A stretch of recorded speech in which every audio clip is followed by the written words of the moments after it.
కాచి కాచే వక్రతుండ గణపతి, పార్వతి ఒడిలో వెలిగే బాల గణపతి, చేరి వెంటనే ఏలే క్షిప్ర గణపతి, యోగ భోగ కారకుడి యోగ గణపతి,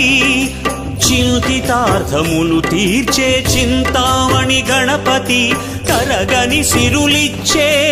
ఏకదంత గణపతి, వెనుకబడని విజయములిచ్చే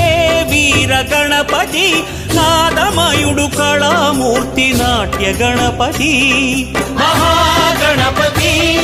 మహాగణపతి మహాగణపతి ఆది గణపతి.